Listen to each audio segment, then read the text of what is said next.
प्रधानमंत्री जी और केंद्र सरकार तो कह रही है कि चाइना का कोई कब्जा ही नहीं है, हमारे टेरिटरी में है ही नहीं वो लोग। पर आपका चैनल तो कह रहा है,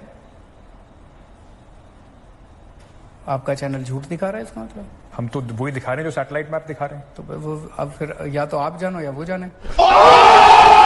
अरे अलते में भलते में राफे कवाली, सब शाने खड़े ले कोई नहीं देता ताली। इनसे पूछना मोदी मोदी चिल्लाने से हाउस टैक्स माफ होता हो तो मैं भी चिल्लाऊंगा मोदी मोदी मोदी। अरे मोदी ने तुम्हारी बिजली के रेट कम करे क्या? अगर बिजली के रेट कम होते हो मोदी मोदी चिल्लाने से मैं भी चिल्लाऊंगा मोदी मोदी मोदी।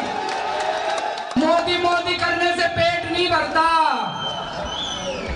पागल हो रहे हैं थोड़े लोग। जेब में था चिल्लर, साथ वाले किल्लर, काम करे कांड वाले, लाइव बेड़ा थ्रिलर। अरविंद जी, बड़ा सवाल यह है कि आप कांग्रेस को लेकर बड़े सॉफ्ट हैं इन चुनाव में। आपको नहीं लगता कि राहुल गांधी के रोड शोज के बाद, सोनिया गांधी जी की रैली के बाद कांग्रेस का टेम्पो भी बड़ा है और कहीं उससे आपको नुकसान ना हो जाए, क्योंकि आपका और उनका वोट बैंक सेम है? बिल्कुल 0 सीट आ रही है सर उनकी। में किसी को मैं आने नहीं देता, मेरी सोच है सुलझेली में समझाने नहीं देता। बैराज सर, आपको पाकिस्तानियों की बड़ी प्रॉब्लम पड़ी है, भारत के लोगों की कोई प्रॉब्लम नहीं है। भारत के अंदर इतनी बेरोजगारी है, हिंदुओं की, क्रिश्चियंस की, पारसीज की, सिखों की, उनकी बेरोजगारी सॉल्व हो गई। आप फिर आपसे उनकी बेरोजगारी सॉल्व नहीं हो पा रही, इसलिए आपने जानबूझ के ध्यान भटकाने के लिए किया। आप फिर शाहीन बाग क्यों नहीं गए सर? क्या जरूरत है शाहीन बाग? क्या जरूरत है? मैं आपसे ये पूछ रहा हूँ, आप अपने चैनल के जरिए, एक मिनट, जेएनयू के एक मिनट, छात्र जाते हैं, मैं आपसे पूछ रहा हूँ सर। आज तमाम इंटेलेक्चुअल्स जाते हैं, आप गए थे? मैं क्यों जाऊँ? मैं आपसे एक चीज पूछना चाहता हूं। ये नहीं जाएंगे। मेरी बात सुनिए। उन्होंने देश के अंदर बवाल मचाया है, बट शाहीन बाग नहीं। उन्होंने पूरे देश के अंदर जो बवाल खड़ा किया है वो इसलिए खड़ा किया है कि उनसे बेरोजगारी नहीं संभल रही। बट शाहीन बाग, उनके देश के अंदर जो अर्थव्यवस्था का बुरा हाल है, इनकी हिम्मत नहीं है अर्थव्यवस्था के ऊपर बात करने की।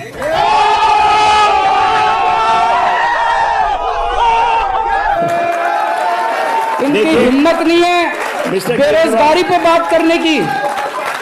वो लोग इतने पावरफुल हैं, इनका चैनल बंद करा देंगे। इसलिए सारा दिन सुबह से शाम तक केवल और केवल हिंदू और मुसलमान, हिंदू मुसलमान। एक मिनट मुझे बोलने दीजिए। अब केवल 24 घंटे हिंदू मुसलमान करते हैं। ये देश सारे धर्मों से बना है, ये देश सारी जातियों से बना है। इस देश के लिए हर व्यक्ति अपनी जान कुर्बान करने के लिए तैयार है, और जो लोग इस देश को बांटने की कोशिश कर रहे हैं उनके मंसूबे कभी सफल नहीं होंगे। ये देश कैसे आगे बढ़ेगा? ये देश तब आगे बढ़ेगा जब इस देश का हर बच्चा शिक्षित होगा। लेकिन हमारे देश के लोग बहुत महान हैं, वो कभी भी बटने नहीं वाले। वो इनके और बीजेपी के मंसूबों के ऊपर पानी फेर देंगे। हाँ, आँख बंद, नाक बंद, खोटा खोटा बात बंद, बनना है तो बाप बंद। एलजी कहता है कि तुम नहीं कर सकते, मैं करूंगा, तो करना।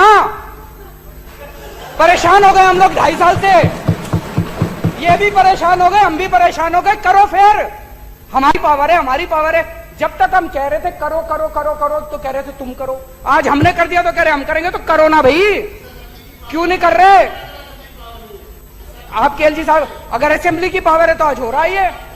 तो आपकी प्रोसीजर क्या है कि लॉ डिपार्टमेंट का ये नहीं आया, तो हमको जनता बेवकूफ है जो हमको चुना था? तो लॉ सेक्रेटरी को ही चुन लेती जनता। जनता ने मुख्यमंत्री को चुना था, जनता ने एजुकेशन मिनिस्टर को चुना था, जनता ने आपको चुना था, तो जनता बेवकूफ है? जनता लॉ सेक्रेटरी को चुन लेती? क्या जरूरत थी मुख्यमंत्री को चुनने की? बेवकूफ मत बनाओ। आज अगर यहाँ पे जो अभी उप मुख्यमंत्री ने बोला, अगर यहाँ कोई प्राइवेट मेंबर भी बिल पेश कर दे और ये पास हो जाए, कोई नहीं पूछने वाला लॉ सेक्रेटरी को और फलाने ढिमके सेक्रेटरी को। ये सेक्रेटरी चला ले तो ये देश डूबता थोड़ी, हमारी थोड़ी जरूरत पड़ती। ये ब्यूरोक्रेसी से नहीं चलता देश, डेमोक्रेसी से चलता है देश। कड़क बन मत बन तू ढोकला, सिर्फ पटेली तू मारता है अंदर से खोखला। प्रोग्राम देखता नहीं, इंटरेस्टिंग नहीं होते फ्रैंकली। एक बीजेपी का नेता खड़ा होकर कहता है औरतों को 4-4 बच्चे पैदा करने चाहिए। दूसरा नेता कहता है औरतों को 5-5 बच्चे पैदा करने चाहिए। इनके खट्टर साहब जो मुख्यमंत्री हैं हरियाणा के, कहते हैं मैं लड़कियों को जीन्स नहीं पहनने दूंगा। इनका दूसरा नेता कहता है लड़कियों को मोबाइल फोन नहीं इस्तेमाल करना चाहिए।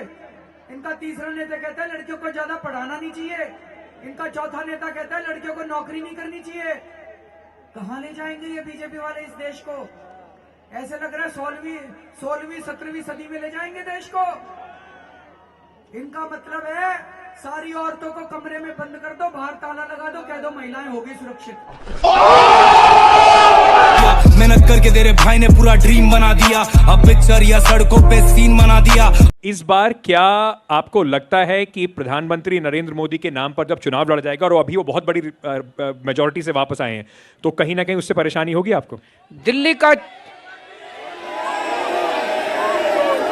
जवाब दे रहे हैं आपका। दिल्ली का चुनाव दिल्ली के काम पे होगा। 5 साल में दिल्ली सरकार ने जो काम किए उन कामों के ऊपर जनता वोट डालेगी। बीजेपी के किसी लोकल कैंडिडेट को अब अपना कंटेंडर देखते हैं? मनोज तिवारी, बहुत सारे नाम हैं यहाँ पे, विजय गोयल, हर्षवर्धन। मनोज तिवारी जी गाना बहुत अच्छा गाते हैं, नाचते भी अच्छा है। मैंने अभी एक, आपने देखा उनके नाच का एक वीडियो चल रहा है, वो बियर की बोतल ली हुई है। नहीं, पर अरविंद जी कोई अगर कलाकार है, मैं मना नहीं कर रहा, बुरी चीज है? मैं तो तारीफ कर रहा हूँ। नहीं तो क्या वो सीएम इसलिए नहीं बन सकता क्योंकि वो नाचना गाना जानता है? मैं तो तारीफ कर रहा हूँ। मैं कह रहा हूँ सबको उनका वो रिंकिया के पापा सुनना चाहिए।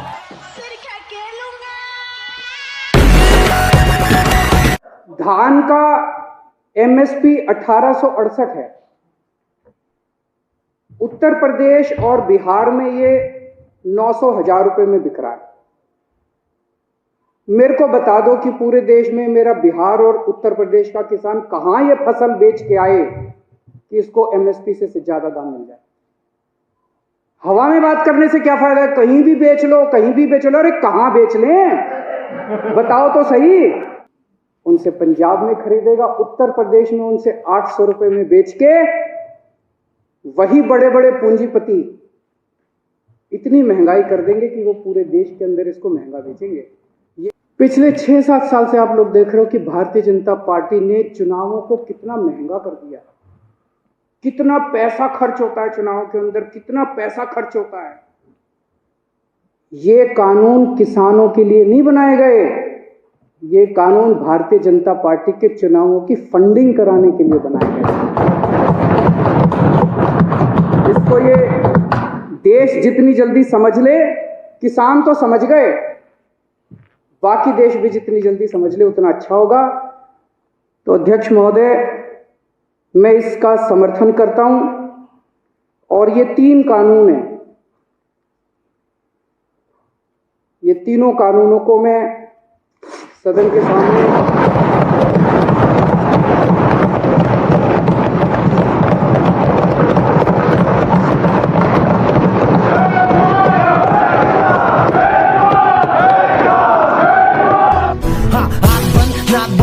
खोटा बात बंद, बनना है तो बाप बंद। If you like the video, do like, share and subscribe to Billy Talks. Thanks for watching.